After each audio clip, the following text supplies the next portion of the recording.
Alright, welcome to just a quick and dirty file server upgrade. I'm gonna go into the camera and show the parts I'm gonna be upgrading.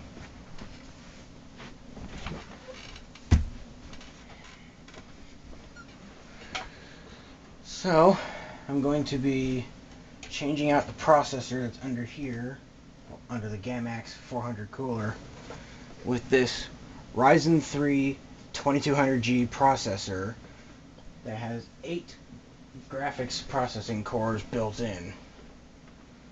Now, it's just a quick and dirty unboxing because there's plenty of these on the internet. If you want to go find one, just go to YouTube, type in Ryzen 3 2200G unboxing. You'll find the exact same thing that I'm doing here, except in a lot more detail and with people who aren't tired, who just got home from work 2 hours ago. I'm not going to be using the included stock cooler because I'd have to take the entire motherboard out. I'm also going to be adding 6 terabytes worth of hard drive space. This is mainly just for backups, as I wanted to fill out all these drive bays here. I'm replacing this DVD drive with a Blu-Ray drive. Now some people might think, oh, optical drive on a file server. Well, my server is using Windows and I like having the option built in. So, I'm going to go ahead and get on with my file server maintenance. Grabbing my screwdriver here. Now some of these cards in the way, gotta take them out. The 10 gig network card I'm taking out just temporarily so I'll have some room for when I remove the cooler and put it back on, because having a tunnel expansion card in the way is not desirable when you're trying to upgrade something. As in this case, it can get in the way of installing, or should I say reinstalling, your CPU cooler.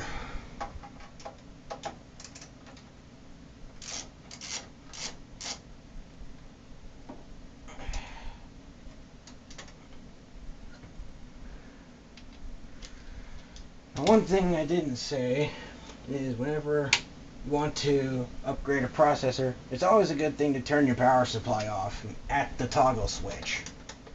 I mean, sure, yeah, you can turn it off by unplugging it, but this is just the way I prefer to do it. See, you need to set something under here so it doesn't fall over.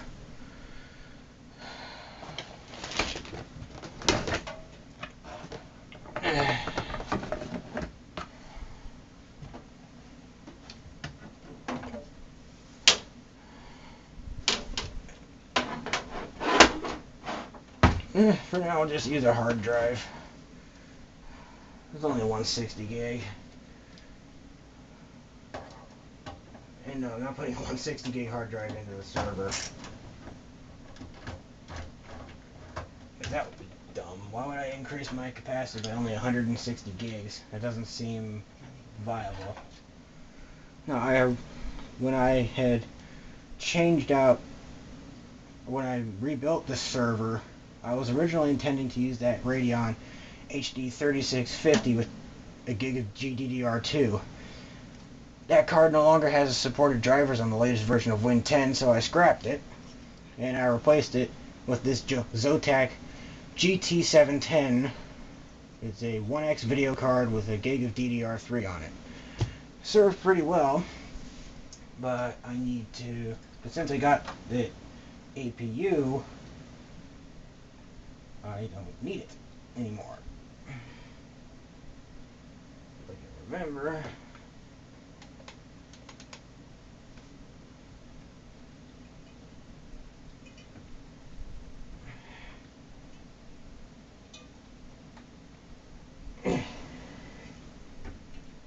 Come on.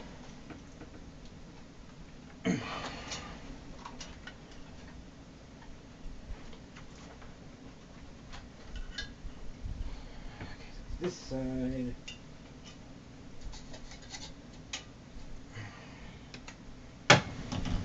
Okay.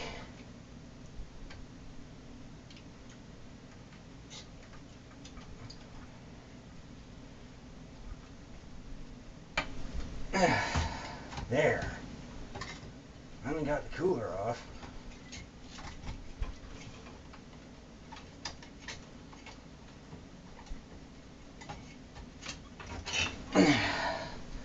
Albeit it was a bit of a pain. What do you know? It pulled my processor out with it. Hope it didn't bend any pins. Well, this is interesting. Luckily, if I can find what I'm looking for around here.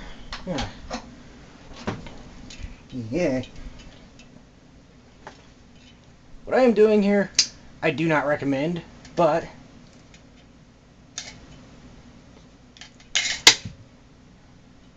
it works. I can tell you one thing, that provided thermal paste that is included with this Gamax cooler did one hell of a good job of keeping that processor cool, I can tell you that.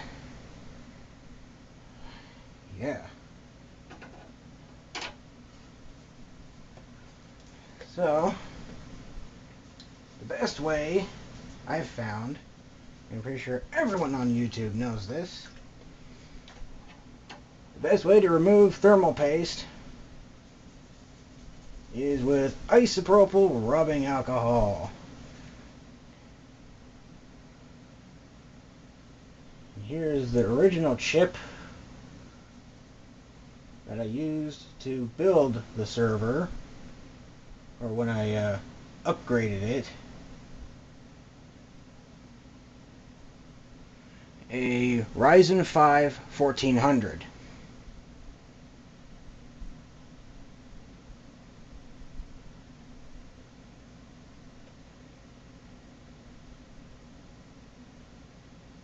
Yeah, great, there's a bent pin in there, but yeah, I'll fix it later.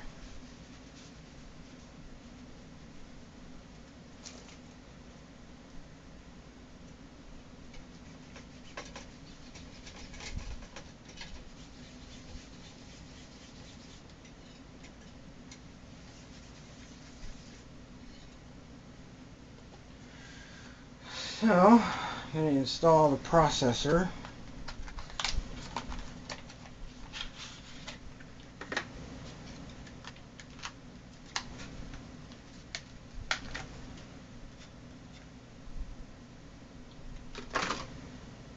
Remember, so here it is, my Ryzen 3 2200G. It's got a gold triangle on it, so it can only go in one way.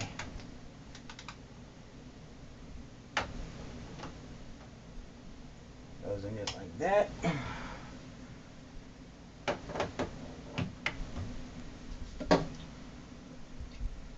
And most new processors that you purchase will not come with thermal paste. And if you're using a stock cooler, they will. However, because I already have this cooler and it's been doing pretty well, I'm just going to continue using this Gamax cooler. I'm going to put a little pea-sized amount of thermal paste on there. Where did I put that cap?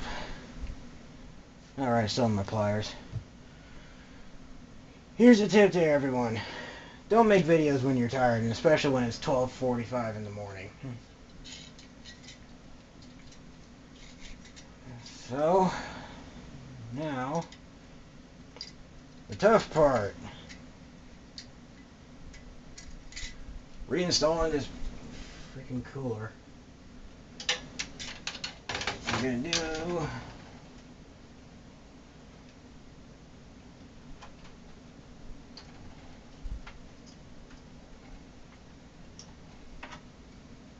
disconnect that fan.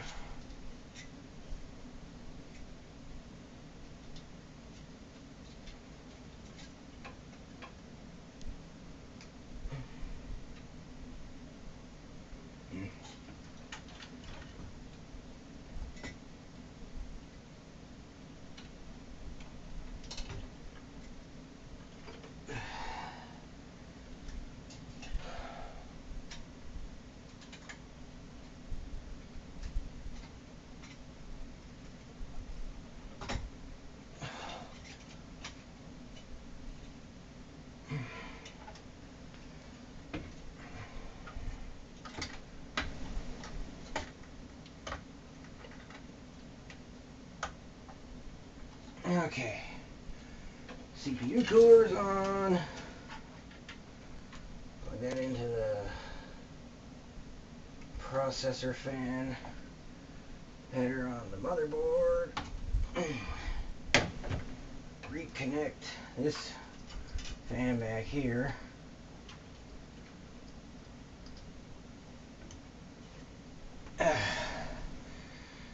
Well, that part, that I would say was the hard part. So now, I'm going to quickly grab a PCI cover bracket.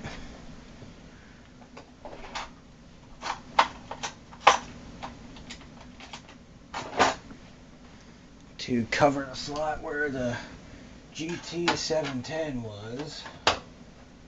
Because for me personally, if it's a system that I am using on a daily basis, be it this server or my main computer, I don't like having empty expansion slots.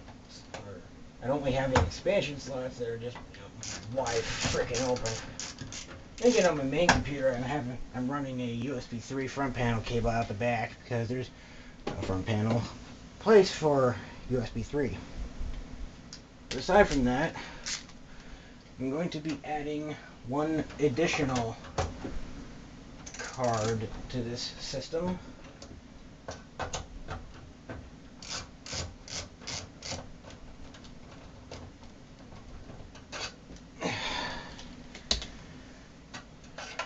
And that card is this Silicon Image RAID controller.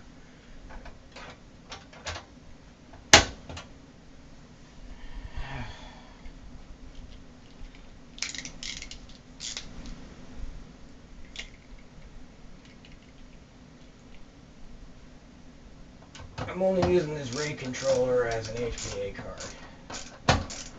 Also, I apologize for the long bouts of silence, but it's really early in the morning. I'm still tired from work. Anyway, 10 gig network card back in. I want to be able to take advantage of that someday. If I ever get the funding and get like an NVMe SSD or something like that.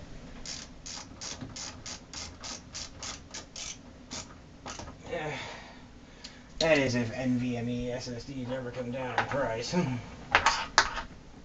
Well, they will eventually, but that's a topic for another day. That's reconnected. Where'd that VGA cable go? Here it is. I found a VGA port.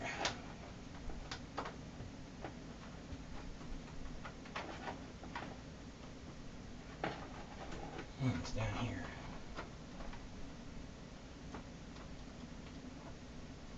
Now I've already updated this motherboard to the latest UEFI that Raven Ridge supports.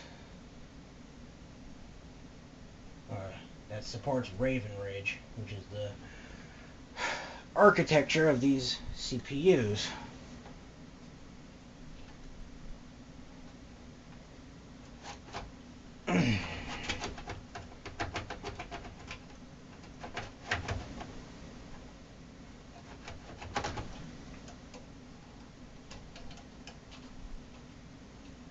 I'm having to disconnect some data cabling, albeit just temporarily, because to change out the optical drive, I need to be able to get to it first.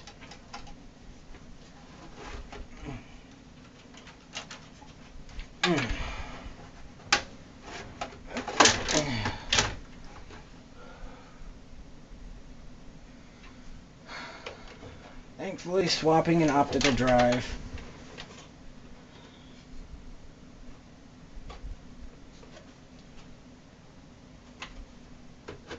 in a case like this, thankfully, isn't too hard.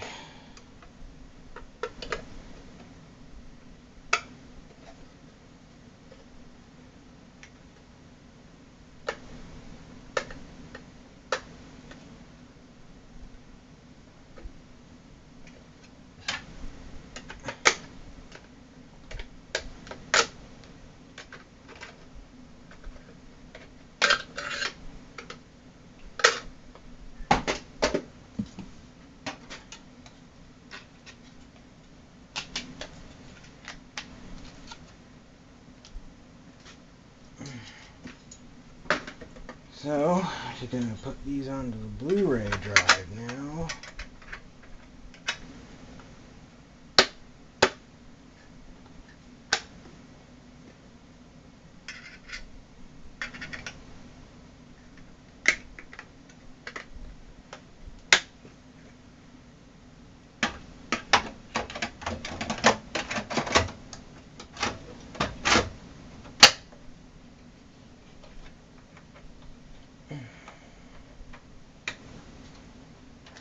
Reconnect. Actually,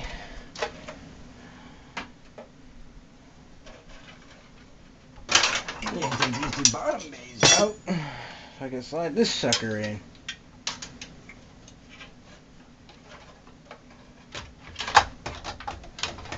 If it will want to go in. Great.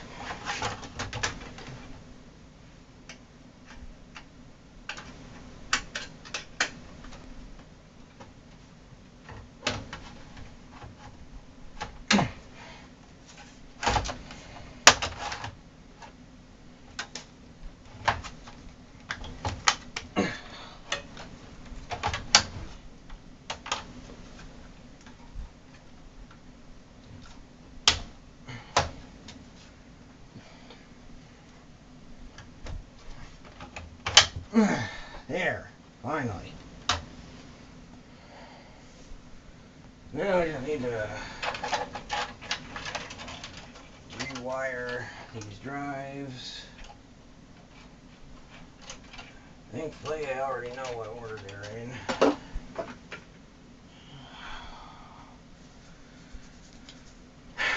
Might have to take this cooling bar out.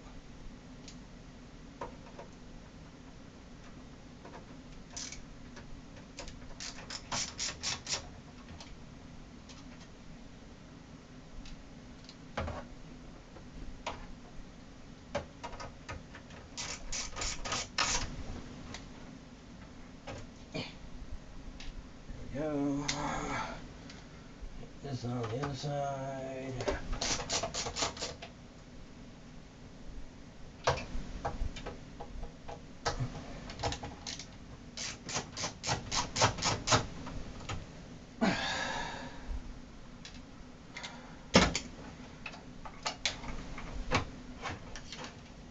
Yes, hopefully quick and dirty. It's probably like a 20-minute video. If it is, I am not surprised. With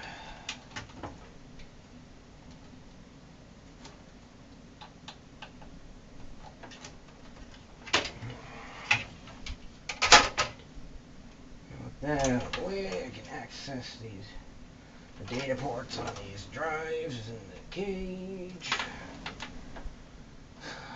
Go top to bottom. Went.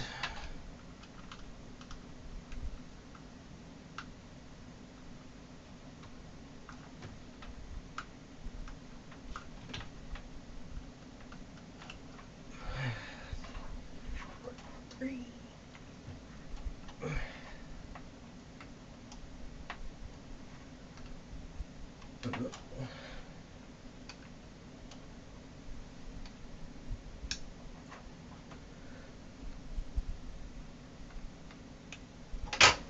It would also help if you don't miss the connector on the drives for data.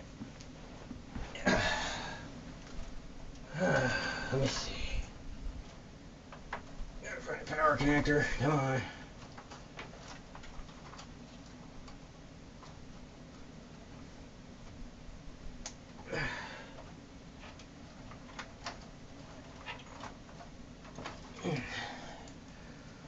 The nice thing is I can get this mullet. This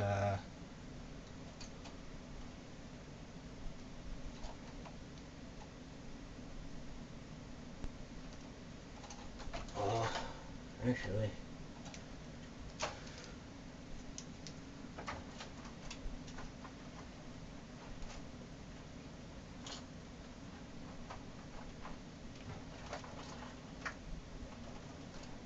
Okay, yeah, those are all connected.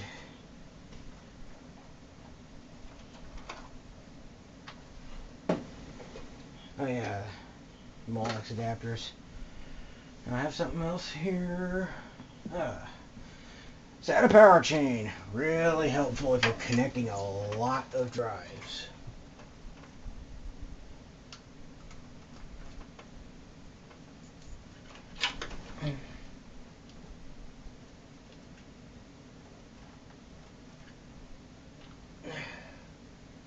Again, it wouldn't help. It would help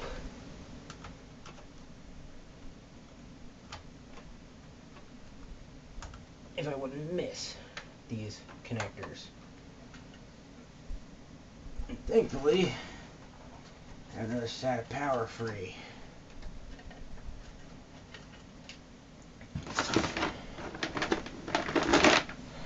Run some data cables.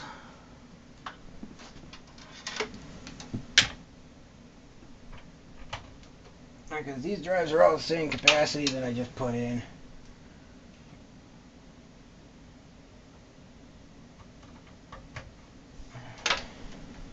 Doesn't really matter what ports I connect them to on the RAID card. Cause I'm not going to be running these in RAID. If I had time to troubleshoot RAID and all that, I would definitely use it, but college, it will tire you out. I can guarantee that.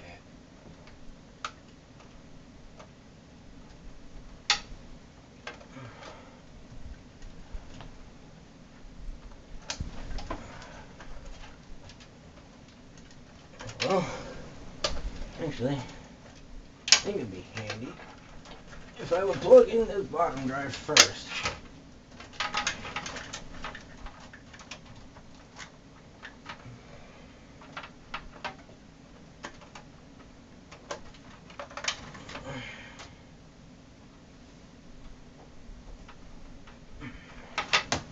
You're trying to stream over an Ethernet cable. That's handy.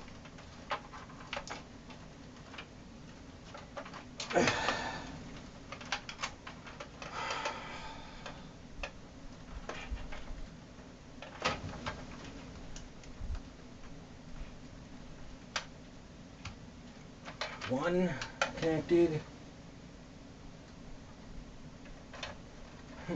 Funny, it is a middle port.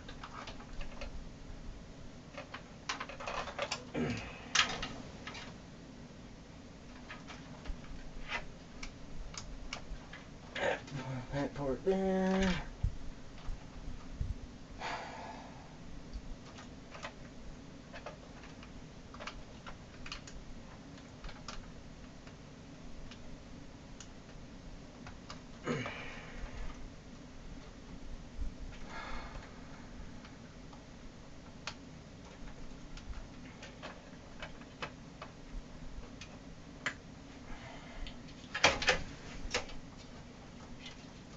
Now I gotta just get this fan bracket back in.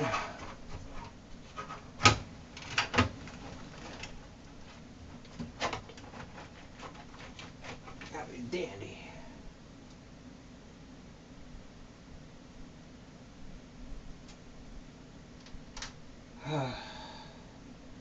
Yeah, here's a tip to everyone. Don't make videos really early in the morning. Try to save them for earlier in the afternoon or weekends if you happen to have time.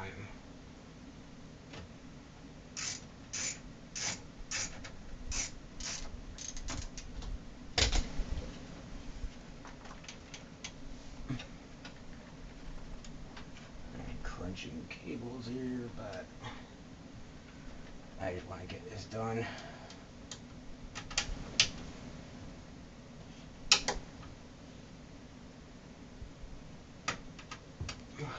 Maybe in the screw hole.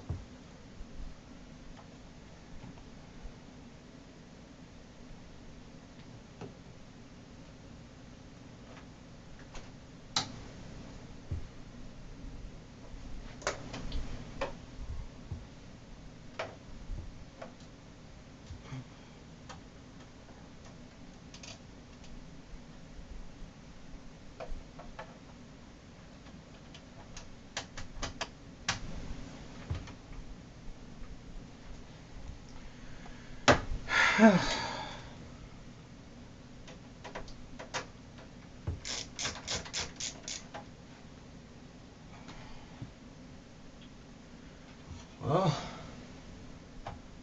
not really much left I have to talk. Not much I have to talk about. So, after I get all this buttoned up, that's gonna be the end of this video. I'm gonna drop a screw. Covered it, thank God.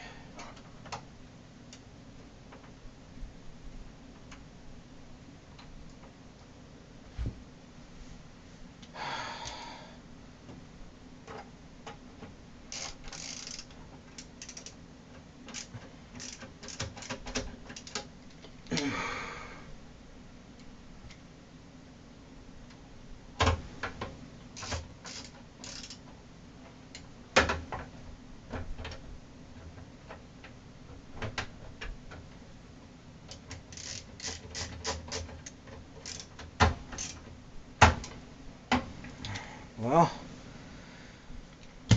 and then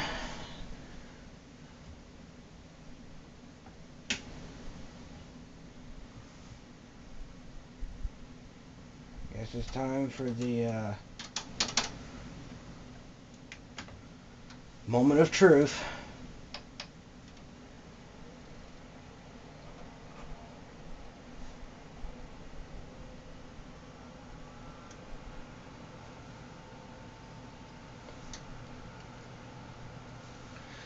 And there you have it.